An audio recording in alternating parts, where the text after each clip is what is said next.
With new details in the deadly 2023 road rage shooting on Highway 9 in Longs, it's now a stand your ground case. In September of 2023, Scott Spivey was shot and killed by North Myrtle Beach business owner Weldon Boyd after reports of Spivey driving erratically and waving a gun in vehicles along Highway 9.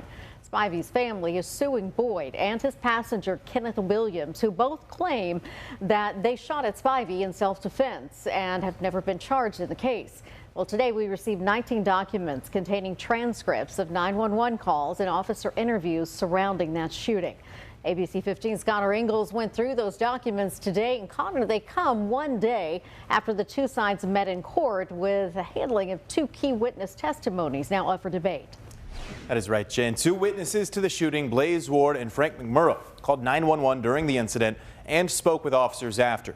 An attorney for Boyd and Williams tells us a judge is now mulling over whether or not those 911 calls can be used in the case without those witnesses present for questioning.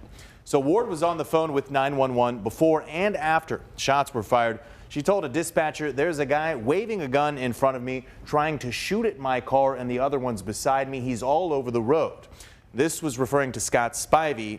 He was driving a black truck. Boyd's was white. And later in that 911 call, Ward says Spivey was shooting at the truck that Boyd was in. She then recounted the same details to officers during an on-site interview, saying the guy in the black truck was obviously shooting, and it looks like dust, you know. And then she went on to say, I was like, oh my God, he's shooting. I was like, I don't want him to kill me. Now, McMurro's 911 call begins after the shooting. He tells dispatch a guy got out of his truck. He's in a black truck. He got out of his truck with a pistol drawn. The slide was open. He told the guy, do not follow me anymore. The guy in the white truck had his gun drawn, pointed at him, and the guy in the black truck kind of like moved his pistol.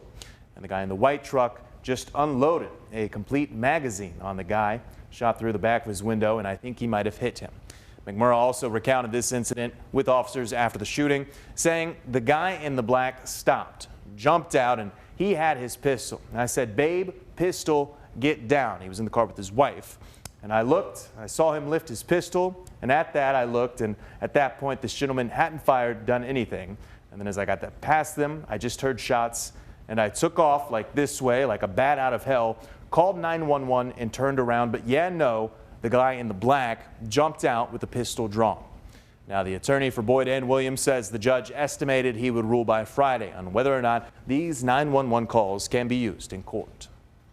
And this is just the latest in more than 2 years of developments following this shooting, which includes one Horry County police officer being fired and another resigning amid investigations. To get caught up on everything that's happened so far, look for the story on our website at WPDE.com.